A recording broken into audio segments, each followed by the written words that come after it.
اپنے ماں باپ کی کبھی نافرمانی مت کرنا، چاہے وہ تمہیں تمہارے گھر بار سے، تمہارے مال و دولت سے نکال دیں۔ حضرت اسماعیل علیہ السلام کا واقعہ سنے ہیں نا، کہیں رہنے لگے، ابراہیم علیہ السلام جب اپنے بیٹے سے ملنے گئے، دروازے کو دستک دی، اسماعیل علیہ السلام کی بیوی نے دروازہ کھولا، سامنے بوڑھا آدمی کھڑا ہے۔ اسماعیل کی بیوی نہیں جانتی تھی کہ یہ میرے سسر ہیں، دیکھا نہیں تھا۔ اس بستی میں اسماعیل علیہ السلام نے ایک شادی کر لی تھی۔ حضرت ابراہیم علیہ السلام نے سلام کیا، اس عورت نے جواب دیا اسماعیل کی بیوی نے۔ حضرت ابراہیم نے پوچھا اسماعیل علیہ السلام کہاں گئے؟ کہنے لگی وہ تو جنگل میں شکار کھیلنے کے لیے گئے ہیں۔ کہا اچھا یہ بتاؤ کہ تمہارے گھر کا گزر بسر کیسا چل رہا ہے؟ تو کہنے لگی بہت برا ہے۔ بہت برا؟ ہاں، صبح کھا لو تو شام کو نہیں ملتا، شام کو کھا لو تو صبح بھوکے رہتے، بہت برا حال ہے۔ ابراہیم علیہ السلام سمجھ گئے کہ میرے بیٹے نے بیوی کا انتخاب کرنے میں غلطی کی۔ تو کیا کہا؟ بہو کیا کہا؟ اسماعیل کی بیوی کہا جی، جب اسماعیل علیہ السلام گھر پہ آ جائیں تو ان سے صرف اتنا کہہ دینا، ایک بوڑھا آدمی آیا تھا، اس نے آپ کو سلام کہا ہے اور یہ کہا ہے کہ گھر کی چوکھٹ بدل دو، چوکھٹ ٹھیک نہیں ہے۔ اب وہ بیوی دیکھتی ہے، کہتی چوکھٹ تو ٹھیک ہے، دروازہ بھی ٹھیک ہے، یہ بڈھا سٹیا گیا، اس کا دماغ خراب ہو گیا، چوکھٹ بالکل صحیح ہے، سردیوں میں دھوپ آتی ہے، گرمیوں میں ہوا آتی ہے، چوکھٹ تو سب ٹھیک ہے، یہ بڈھا سٹیا گیا۔ اسماعیل علیہ السلام جب گھر میں آئے تو بیوی نے پورا واقعہ سنایا تھا کہ ایک بڈھا آیا تھا۔ کہا اچھا کیا ہوا؟ کہا اس نے آپ کو سلام کہا۔ اچھا اور کیا کہا؟ سمجھ گئے کہ میرے باپ تھے۔ کہا اور کیا کہا؟ انہوں نے مجھ سے پوچھا کہ گھر کی کا حال کیسا چل رہا ہے، تو میں نے کہا بہت برا، صبح کھا لو تو شام کو نہیں ملتا، شام کو کھا لو تو صبح نہیں ملتا۔ تو انہوں نے کہا کہ اچھا ٹھیک ہے، تمہارے شوہر آ جائیں تو ان سے کہہ دینا ایک بڈھے نے سلام کہا ہے اور یہ کہا کہ گھر کی چوکھٹ ٹھیک نہیں ہے، چوکھٹ بدل لو۔ کہا کیا کہا؟ کہا گھر کی چوکھٹ بدل دو۔ سٹیا گیا تھا بڈھا۔ اسماعیل نے کہا بڈھا نہیں سٹیایا، تم سٹیا گئی ہو۔ کہا کیا ہوا؟ کہا میرے باپ نے چوکھٹ بدلنے کا حکم دیا۔ جانتی ہو چوکھٹ سے کیا مراد ہے؟ میری بیوی وہ میرے باپ تھے اور چوکھٹ تم ہو۔ تم نے کہا کہ بہت برا حال چل رہا ہے، یعنی تم نے یہ نہیں کہا اللہ نے مجھے جس حال میں رکھا ہے ہر حال میں اللہ کا شکر۔ میرے باپ نے کہا چوکھٹ بدل دو، یہ چوکھٹ ٹھیک نہیں ہے، یعنی میرے باپ نے تمہیں طلاق دینے کا حکم دیا ہے۔ اے میری بیوی، میں اپنے باپ کی نافرمانی نہیں کر سکتا ہوں اور ابھی میں تمہیں طلاق دیتا ہوں۔ چوکھٹ بدل دی۔ آج کل تم لوگ کیا چوکھٹ بدلو گے؟ تمہارے گھر میں جو نئی نویلی بیوی آتی ہے وہ خود ہی تمہاری چوکھٹ ختم کروا دیتی ہے۔ اماں کو چھوڑ، باپ کو چھوڑ، ادھر رہے میرے ساتھ۔ ساس سسر سے ایک دم بدلہ لے لیتی ہے، میرا باپ ہے، تیرا باپ میرا باپ نہیں ہے۔ گھر کے حالات چوکھٹ بدلو گے؟ اتنی ہمت نہیں ہے ہمارے اندر۔ آج عورتیں بیچاری تھوڑے سا غصہ ہوں گی، میں تھوڑا نارمل رکھ کے چلوں گا تاکہ یہ بیلنس بنا کے نہ۔ تو ایک بار بہت غلط ہو گیا تھا ہمارے ساتھ، 2 دن کا جلسہ تھا، ایک دن میں نے مردوں کے حقوق بتا دیے، دوسرے دن عورتوں کے۔ جس دن مردوں کے حقوق بتایا عورتوں نے گالی دی، جس دن عورتوں کے حقوق بتائے مردوں نے گالی دی۔ اس دن سے میں دونوں کے برابر لے کے چلنے لگا۔ تو یہ ہوتا ہے، طلاق دے دی۔ اسماعیل علیہ السلام نے جب دوسری شادی کی، ایک بار پھر گئے ابراہیم علیہ السلام، دروازہ کھٹکھٹایا، دوسری والی بہو جو نئی آئی تھی گھر سے نکلی۔ جی کون؟ کہا اسماعیل کہاں ہے؟ کہا وہ تو شکار کھیلنے گئے ہیں۔ اچھا یہ بتاؤ گھر میں تمہارے گزر بسر کیسا چل رہا ہے؟ الحمدللہ، اللہ کا شکر ہے، اللہ نے جس حال میں رکھا ہے۔ دیکھو اسماعیل گھر پہ آ جائیں تو کہہ دینا ایک بوڑھا آدمی آیا تھا، اس نے تمہیں سلام کہا ہے اور کہا ہے کہ تمہاری چوکھٹ بالکل ٹھیک ہے، اس کو برقرار رکھنا، اس چوکھٹ کو مت بدلنا۔ وہ بھی کہتی کتنا بڑا بڈھا سٹیا گیا، ارے بدلنے کون جا رہا چوکھٹ جو کہہ رہا ہے کہ برقرار رکھنا۔ اسماعیل علیہ السلام آئے تو پوری بات بتائی، تو کہا وہ میرے باپ تھے اور چوکھٹ کو برقرار رکھنے کا مطلب یہ ہے کہ انہوں نے کہا کہ یہ بیوی تمہاری ٹھیک ہے جو اللہ کی شکر گزار ہے۔ اچھا ایک بات سنو، پورے واقعے کو سننے کے بعد کیا مطلب نکالا آپ نے؟ میں نے ایک مطلب نکالا ہے، میرا ایک مطلب یہ نکالا ہے، اتنی سی بات پر بس گھر کا گزر بسر کیسا چل رہا ہے؟ بہت برا، صبح کھا لو تو شام کو نہیں ملتا، شام کو کھا لو تو صبح نہیں۔ اتنی سی بات پر ابراہیم علیہ السلام نے کہا یہ اللہ کی نافرمان اور اللہ کی ناشکر گزار عورت ہے، چوکھٹ بدل دو۔ آج کل کی طرح ہر بات میں نافرمانی کرنے والی عورتیں ہوتی تو کیا حالت ہوتی؟ چلے آئے صبح سے پہلے مہینے کی تنخواہ لے کے ہاتھ ہلاتے ہوئے چلے آئے، فیئر اینڈ لولی نہیں لائی گئی، پونڈس نہیں لائے، کریم نہیں لائے، ارے ساڑی لے کے آنا چاہیے تھی، جب سے آئی ہوں تمہارے گھر میں تب سے پریشانی تو رہتی ہو، کیا دیا تم نے؟ ہر بات پر روزانہ 20 اگر گنو تو گن نہیں پاؤ گے کتنی نافرمانی ہو سے۔ اپنے ماں باپ کی نافرمانی مت کرنا، چاہے وہ تمہیں تمہارے اہل و عیال سے اور تمہارے مال و دولت سے تمہیں بے دخل کرنا ہے، نکال دیں۔ اس صحابی کا واقعہ یاد کرو جس نے اپنی لنگڑی اور لولی اور اپاہج اور آنکھوں سے اندھی ماں، بوڑھی عورتیں بھی ہوں گی سنیں تمہارے مطلب کی بات، آنکھوں سے اندھی، ہاتھوں سے کوڑی، پیروں سے لنگڑی، اپنی ماں کو اس نے اپنے کاندھے پر بٹھایا، اپنی کمر پر لادا اور عمرے کے لیے لے گیا اور خانہ کعبہ کا طواف کر رہا ہے۔ اس زمانے میں ویل چیئر نہیں تھی، بٹھال دیا اور طواف کر لیا، اپنے کاندھوں پر اٹھایا، پیٹھ پر لادا اور طواف کرایا۔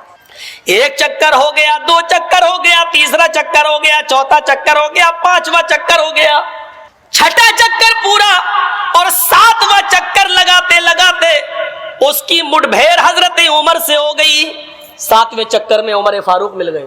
اس نے کہا امیر المومنین یہ میری ماں ہے، میں نے اپنی بوڑھی ماں کو اپنے کاندھے پر بٹھا رکھا ہے، اپنے پیٹھ پر لادا ہے، اور میں کعبے کا طواف کر رہا ہوں۔ 7واں چکر ہے، اس کے بعد میں صفا اور مروہ کا چکر بھی لگاؤں گا، سعی بھی کروں گا۔ امیر المومنین میری ماں لیٹرین کرتی ہے، اس کی گندگی کو میں صاف کرتا ہوں، میری ماں ہاتھوں سے کوڑی ہے، میں اپنے ہاتھ سے کھانا بنا کر اپنی ماں کو کھلاتا ہوں، اس کے منہ میں دانت نہیں ہے، میں اپنے منہ میں روٹی کو چباتا ہوں، نرم کر کے میں اپنی ماں کے منہ میں ڈال دیتا ہوں، میں اپنی ماں کے کپڑے دھلتا ہوں، اپنے ماں کا پیشاب و پائخانہ صاف کرتا ہوں۔ امیر المومنین کیا ابھی بھی میں نے اپنی ماں کا حق ادا نہیں کیا؟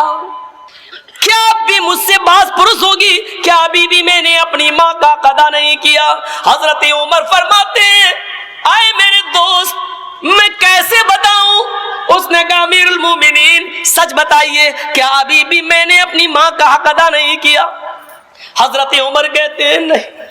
کہا امیر المومنین کتنا حق ادا کروں، کتنی خدمت کروں تب جا کر حق ادا ہوگا؟ تو حضرت عمر کہتے ہیں مجھے یہ نہیں معلوم کہ کتنی خدمت کرو تب حق ادا ہوگا، لیکن تیرے سوال کا جواب اتنا میں ضرور دے دیتا ہوں کہ تو نے طواف کرایا، تو نے اپنی پیٹھ پر لادا، تو نے صفا اور مروہ کے چکر لگائے، کھانا تو کھلاتا ہے، پکاتا تو ہے، کپڑے تو صاف کرتا ہے، پیشاب و پائخانہ تو صاف کرتا ہے، ان سب کے کرنے کے باوجود تو پوچھتا ہے کہ میں نے اپنی ماں کا حق ادا کیا یا نہیں؟ تو سن، ابھی تو نے اپنی ماں کی اس آہ کا بھی حق ادا نہیں کیا۔ جب تو اپنے ماں کے پیٹ سے پیدا ہو رہا تھا، جب تجھے تیری ماں جن رہی تھی، ڈلیوری کے وقت جب تیری ماں تجھے جن رہی تھی، پیدا کر رہی تھی، درد کی وجہ سے تجھے پیدا کرتے وقت جو درد عورت کو جو بچے کی پیدائش کے وقت درد ہوتا ہے، اس درد کے موقع پر تیری ماں کی منہ سے جو پہلی آواز نکلی آہ، ابھی تو نے اپنی ماں کی اس پہلی آہ کا بھی حق ادا نہیں کیا، اس کی پوری زندگی کا حق ادا کرنا تو بہت دور کی بات ہے۔ اس واقعے سے اندازہ لگا سکتی ہے آج کی نوجوان نسل اپنی ماں کی وہ کتنی خدمت کر رہی ہے، اور تم اپنی ماں کو اس وقت چھوڑ دیتے ہو اپنی بیوی کے کہنے پر جب اس وقت اس کو تمہاری سب سے زیادہ سخت ضرورت ہوتی ہے۔ تصور کریں، ایک صحابی اللہ کے نبی کے پاس آتے ہیں، کہتے ہیں اللہ کے نبی ہجرت کے لیے لوگ جا رہے ہیں اور جہاد کے لیے بھی لوگ نکلنا چاہتے ہیں، میں بھی جہاد کے لیے نکلنا چاہتا ہوں، اے اللہ کے نبی کیا مجھے جہاد کے لیے جانے کی اجازت ہے؟ اللہ کے رسول پوچھتے احی والداک، کیا تمہاری ماں اور باپ زندہ ہیں یا ان دونوں میں سے کوئی ایک زندہ ہے؟ اس نے کہا ہاں۔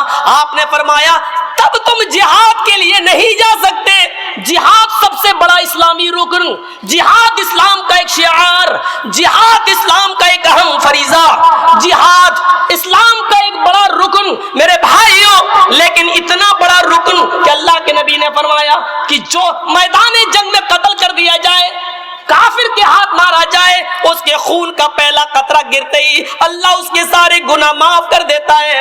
اور شہید کو جب قیامت کے دن میدان محشر میں اٹھایا جائے گا, اس کے جسم سے خون ٹپک رہا ہوگا, اللہ دیکھ کر کہے گا آئے فرشتوں میں اپنے بندے کا کیا حساب و کتاب لوں, یہ تو میری راہ میں اپنی زندگی لٹا کر چلا آیا, جاؤ میں نے اس کو بغیر حساب و کتاب کے جنت میں داخل کر دیا. یہ اتنا بڑا مقام رکھنے والا یہ جہاد کا حق. لیکن اللہ کے نبی پوچھ رہے ہیں کہ تمہارے ماں باپ زندہ ہیں؟ اس نے کہا ہاں. آپ نے فرمایا تب نہیں جا سکتے, پہلے اپنے ماں اور باپ کی خدمت کرو یا ان سے اجازت لو پھر تم جا سکتے. غور کریے ماں باپ کا مقام و مرتبہ. ایک دور تھا برامکہ کے اولو العزم نوجوان پورے بغداد پر چھائے ہوئے تھے. ذرا اس واقعے کو سنیے, آپ کے رونگٹے کھڑے ہو جائیں گے. برامکہ کے اولو العزم پورے بغداد پر مسلط تھے. ان کی قوت و طاقت نے لوہا منوا لیا تھا. ان کی حکومت کے چرچے چار دانگ عالم میں پھیلے ہوئے تھے. لوگ ان کی طاقت کے چرچے کرتے تھے. اچانک برامکہ کے ان اولو العزم لوگوں کے اوپر خلیفہ ہارون رشید کا عتاب نازل ہوتا ہے. خلیفہ ہارون رشید کا عتاب نازل ہوتا ہے اور برامکہ کے یہ نوجوان گرفتار کر لیے جاتے ہیں اور جیل کے اندر ڈال دیے جاتے ہیں. برامکہ کے جن نوجوانوں کو گرفتار کیا گیا ان نوجوانوں میں فضل ابن یحییٰ اور یحییٰ برمکی. فضل ابن یحییٰ یعنی فضل اور ان کے باپ یحییٰ, یہ دونوں بھی گرفتار کر لیے گئے. فضل اور ان کے باپ یحییٰ یہ دونوں گرفتار کر لیے گئے اور یہ دونوں میرے بھائیوں جیل کے اندر ڈال دیے گئے. فضل کو اپنی گرفتاری کا کوئی وہ نہیں تھا, ملال میں ہو گیا, لیکن میرے بوڑھے ماں باپ کو بھی ڈال دیا گیا جیل کے اندر. یحییٰ بہت پکے نمازی تھے, تہجد گزار تھے, نیک تھے.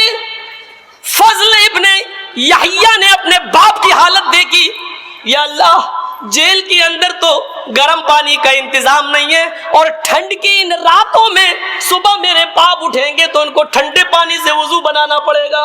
تو جانتے ہو فضل ابن یحییٰ نے کیا کیا, رات میں ایک تانبے کی لوٹی کے اندر, اس زمانے میں تانبے کا لوٹا دے دیا گیا سب کو, ایک تانبے کا لوٹا لیا اور تانبے کے لوٹے میں اپنے پینے کے لیے پانی بھر لیتے تھے کہ جب پیوں پیاس لگے گی تو پیوں گا.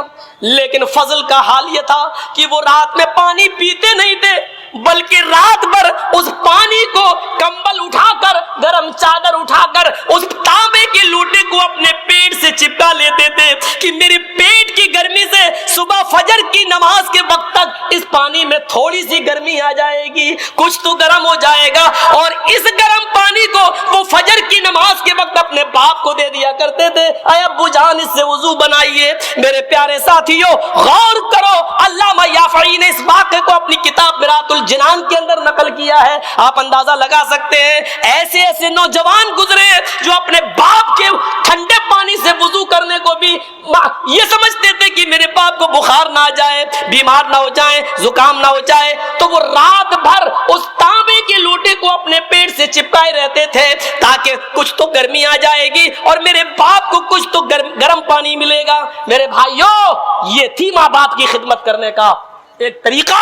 آج ہم ذرا اندازہ لگائیں اور سوچیں کہ ہم اپنے والدین کے ساتھ یہ سلوک کرتے ہیں. قرآن نے ماں باپ کے بارے میں یہ حکم نافذ کر دیا, وَقَضَىٰ رَبُّكَ أَلَّا تَعْبُدُوا إِلَّا إِيَّاهُ وَبِالْوَالِدَيْنِ إِحْسَانًا. تمہارے رب نے یہ فیصلہ کر دیا ہے, یہ حکم دے دیا ہے, عبادت تو اللہ کے علاوہ کسی کی نہیں ہوگی. وَبِالْوَالِدَيْنِ إِحْسَانًا, اور اپنے ماں باپ کے ساتھ احسان کرو, اپنے ماں باپ کے ساتھ اچھا سلوک کرو. وَبِالْوَالِدَيْنِ إِحْسَانًا, احسان کے اندر ہر نیکی شامل ہے. اپنے ماں باپ کے ساتھ احسان کرو. احسان کس کو کہتے ہیں؟ ہر نیکی. باپ کمزور ہیں, کرسی پر بیٹھے رہتے ہیں, بیٹا مجھے تھوڑا سا باہر بٹھا دے, میں تھوڑا سا سڑک پر بیٹھنا چاہتا ہوں دھوپ میں. احسان میں یہ نیکی شامل ہے کہ بیٹا آئے اپنے باپ کو سہارا دے اور باہر کرسی لگا دے اور اپنے باپ کو کرسی پر بٹھا کر دھوپ میں بٹھا دے. باپ کے ہاتھ پیر نہیں چل رہے تو باپ کو نہلا دے, ان کے جسم پر صابن لگا دے. باپ کی طبیعت بہت زیادہ خراب ہے, ان کے پاس اتنی دولت نہیں کہ وہ اپنا علاج کرا سکیں, لیکن بیٹے کے پاس دولت ہے. بیٹے احسان میں یہ نیکی بھی شامل ہے کہ بیٹا اپنے پاس سے اپنے باپ کا مکمل علاج کرا دے. احسان میں ہر نیکی شامل ہے. وبالوالدین احسانا، عبادت تو اللہ کی ہوگی اور اپنے ماں باپ کے ساتھ احسان کرو. اما یبلغن عندک الکبر احدہما او کلاہما، ان دونوں میں سے کوئی ایک یا وہ دونوں تمہاری زندگی میں بڑھاپے کو پہنچ جائیں.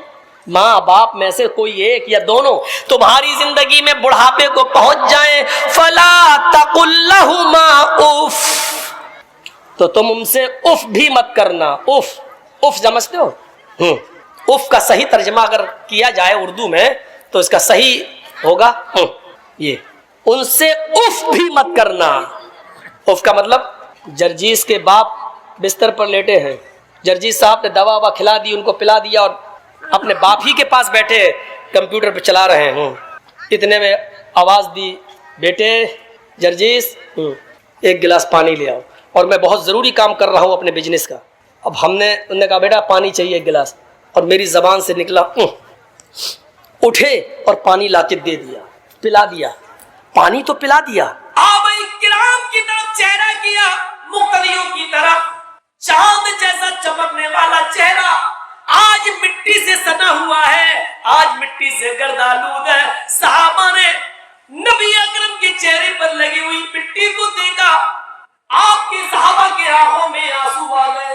اللہ کے نبی صلی اللہ علیہ وسلم سے عرض کرنے لگے، آج کھجور کے پتوں کی چھت اڑ گئی، زمین پر مٹی کے چھینٹے آپ کے چہرے پر لگے. اے اللہ کے نبی، اس مسجد کی تعمیر کے لیے آگے بڑھیے، اس کے اوپر کوئی چھت ڈلوا دیتے ہیں تاکہ بارش کے قطرے زمین پر نہ آئے. اللہ کے نبی نے جب اعلان کیا کہ لوگوں اس مسجد کے لیے، مسجد نبی کے لیے کچھ لوگ چندہ دو، عثمان غنی ایک طرف سے اٹھتے ہیں، کہتے ہیں اے اللہ کے نبی، کسی سے ایک روپیہ لینے کی، ایک پیسہ لینے کی ضرورت نہیں ہے. مسجد نبی کے لینٹر کے لیے جتنے روپے، جتنے پیسے، جتنی رقم کی ضرورت ہے عثمان غنی اکیلے دینے کے لیے تیار ہے. میرے بھائیوں، یہ وہ زمانہ تھا لوگ نبی اکرم کے چہرے پر پڑنے والی مٹی کو نہیں دیکھتے تھے تو احساس ہو جایا کرتا تھا. آج ہماری حالت کیا ہے؟ آج 1-2 روپے، 100 روپے، 200 روپے ایسے دیتے ہیں جیسے لگتا ہے ہماری روح نکل رہی ہو. میرے بھائیوں، یہی چیزیں تو کام آئیں گی، یہی چیزیں تو کام آئیں گی. یہی تو کہا یقیمون الصلاۃ ومما رزقناہم ينفقون، جو ہم نے رزق دیا اس میں سے خرچ کرتے ہیں. ہجرت کر کے جب اللہ کے نبی مدینہ پہنچتے ہیں، آپ کو معلوم ہوگا مدینے کے اندر مسجد نبی ایسے ہی کھجوروں کے پتوں کی چھت کی بنی ہوئی تھی، اور مغرب کی نماز اندھیرے میں پڑھی جاتی تھی، عشاء کی نماز صحابہ کرام اور اللہ کے رسول بہت لیٹ پڑھا کرتے تھے، اندھیرے میں نماز ہوتی تھی. مدینے میں کوئی گھر ایسا نہیں تھا جس گھر کے اندر تھوڑا سا تیل مل جائے جو مسجد نبی میں چراغ جلانے کے کام آ جائے. اتنے غربت کا زمانہ تھا، اتنی غربت کا زمانہ تھا کہ مسجد نبی کئی دنوں تک بننے کے بعد اندھیرے میں فجر کی نماز، عشاء کی نماز اور مغرب کی نماز اندھیرے میں پڑھی جاتی تھی. ایک دن کا واقعہ ہے، حضرت تمیم داری اپنے گھر سے ایک چراغ لے گئے، ایکسٹرا چراغ آ گیا، تیل ڈالا، روئی لگائی کاٹن اور چراغ جلا دیا، اور عشاء کی نماز کے وقت میں لے جا کر مسجد نبوی میں رکھ دیا. یہ پہلا دن تھا مسجد نبوی بننے کے بعد، یہ پہلا دن تھا چراغ جلنے کا. اللہ کے نبی جب حجرہ عائشہ سے نکلے اور نماز پڑھانے کے لیے جب آگے بڑھے تو آپ نے روشنی دیکھی. جب روشنی دیکھی تو آپ کا چہرہ کھل گیا. صحابہ کرام کے کھلے ہوئے چہروں کو دیکھا، آپ مصلی امامت پہ آگے بڑھ گئے. پوچھا یہ چراغ آج اس مسجد میں کس نے روشن کیا ہے؟ یہ چراغ آج اس مسجد میں کس نے جلایا ہے؟ لوگوں نے بتایا یہ تمیم داری لائے ہیں. حضرت تمیم داری کہتے ہیں اے اللہ کے نبی، آج میرے پاس ایک چراغ کا اور انتظام ہو گیا مزید تو میں لے آیا کہ اللہ کے گھر میں اندھیرا کیوں رہے. اللہ کے نبی کی زبان سے جو جملہ نکلا وہ جملہ یہ تھا، لقد نورت الاسلام یا تمیم، قد نورت الاسلام یا تمیم. اے تمیم، تو نے اللہ کے گھر کو روشن نہیں کیا، آج تو نے پورے اسلام کو روشن کر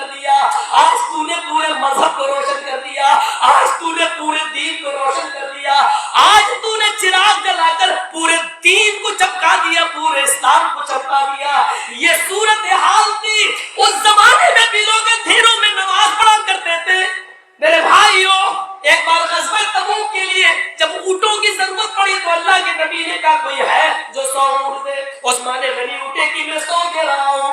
آپ نے فرمایا کوئی اور ہے جو 100 دے؟ عثمان اٹھے کہ میں 100 اور دے رہا ہوں. آپ نے کہا عثمان کے علاوہ کوئی اور ہے جو 100 اونٹ اور دے دے؟ تیسری بار عثمان اٹھے کہ میں اور دے رہا ہوں. آپ نے کہا عثمان تم 300 دے چکے ہو، اب تم چپ رہو، تم نہیں بولو گے کوئی اور ہے عثمان کے علاوہ جو 100 اونٹ اور دے دے؟ تو عثمان پھر چوتھی بار اٹھے کہ میں 100 اور دے رہا ہوں. اللہ کے نبی نے کہا عثمان تم 400 دے چکے ہو، اب تو رہنے دو، اب تم سے نہیں مانگ رہے، کوئی عثمان کے علاوہ کوئی اور ہے جو 100 اونٹ دے دے؟ پانچویں بار بھی عثمان اٹھے کہ اللہ کے نبی میں دے رہا ہوں 100 اونٹ.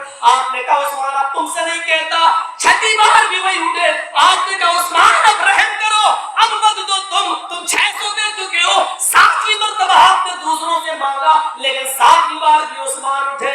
آپ نے کہا عثمان تم مانگو گے نہیں، اور اب مجھے شرم آتی ہے کہ بار بار مانگو اور تم اٹھو گے، تم سے کتنے لیں؟ جب 700 اونٹ عثمان دے چکے تو اللہ کے نبی نے کہا سنو ابھی جبریل میرے پاس آئے اور یہ کہہ کر گئے کہ عثمان سے کہہ دو آج عثمان نے اتنا بڑا نیک کام کیا ہے، آج اتنی بڑی دین کی خدمت کی ہے، الیوم آج کے بعد لوگوں سن لو ما ذر عثمان، ما ذر عثمان، ما ذر عثمان ما عمل بعد اليوم قط. آج کے بعد اگر یہ عثمان ایک بھی نیک کام نہ کرے، ایک بھی نیک عمل نہ کرے، اللہ اس کو پھر بھی جنت دے کر رہے گا، اللہ عثمان کو جنت میں داخل کر کے رہے گا. یہ کون سا دور تھا جو نبی بار بار دوسروں سے مانگ رہے ہیں، عثمان اکیلے اٹھ رہے ہیں؟ یہ جذبہ ہماری زندگیوں میں نہیں آ سکتا ہے. اس لیے سورہ بقرہ کے پہلے رکوع کو پڑھیے، بار بار پڑھیے، اس کی تفسیر میں جائیے اور پڑھیے اور اپنی زندگیوں میں انقلاب پیدا کیجیے. یہ پہلا رکوع ہے جو ہماری زندگیوں میں انقلاب پیدا کر رہا ہے. پورا قرآن تو چھوڑ دیجیے، کہاں تک آپ مطالعہ کر پائیں گے اور کہاں تک آپ چل پائیں گے؟ پہلے رکوع سے عبرت حاصل کر لیجیے. الذین یؤمنون بالغیب ویقیمون الصلاۃ ومما رزقناہم ينفقون. اور اس کے بعد لاسٹ جملہ ہے وبالآخرۃ ہم یوقنون. جو قیامت کے دن، آخرت کے دن کا یقین رکھتے ہیں، یہ مانتے ہیں کہ ایک دن ہم اپنی زندگی کا خاتمہ بھی ہوگا میرا، اور مریں گے بھی، اور مرنے کے بعد ہم دوبارہ اٹھائے جائیں گے اور ہم سے ہماری زندگیوں کا حساب و کتاب ہوگا. 4 سوال ہوں گے، 5 سوال ہوں گے ہم سے اللہ تبارک و تعالیٰ کی ہم میدان محشر میں. عن عمرہ فیما افنا. پہلا سوال ہم نے تجھے جو عمر دی تھی تو نے اس کو کہاں گوایا؟ وعن شبابہ فیما ابلا. جوانی دی تھی اس کو کہاں گوایا؟ وعن مالہ. مال دیا تھا کہاں سے کمایا؟ من این اکتسبہ. کہاں سے کمایا؟ وَأَيْنَ أَنفَقْتَهُ. اور اس کو خرچ کہاں کیا؟ یہ چوتھا سوال. پہلا سوال عمر کہاں گوائی؟ یہ 1 سال سے لے کے 80 سال تک کی جو زندگی دی تھی کہاں گوائی؟ بڈھے بولیں گے حقہ پینے میں. کہاں گوائی؟ مال و دولت کما کے اولاد کے نام کرنے میں. وَعَنْ شَبَابِهِ فِيمَا أَبْلَىٰ. عمر میں 1 سال سے لے کے 80 سال کی پوری زندگی آ گئی، لیکن جوانی کے تعلق سے اللہ الگ سوال کرے گا. 15 سال سے لے کر 40 سال تک کی جو زندگی ہوتی ہے یہ جوانی کہلاتی ہے. اس کے تعلق سے اللہ الگ سے سوال کرے گا. یہ ہم نے جو زندگی تمہیں دی تھی جوانی، نوجوانی اور جوانی، یہ تم نے کہاں گوائی، کہاں خرچ کیا؟ جواب تیار کرو. کیا ہے جواب؟ کیرم بورڈ کھیلنے میں، IPL دیکھنے میں، بیڑی سگریٹ کی کھیتی کرنے میں، بنانے میں، سود کھانے میں. عورتیں جواب دیں گی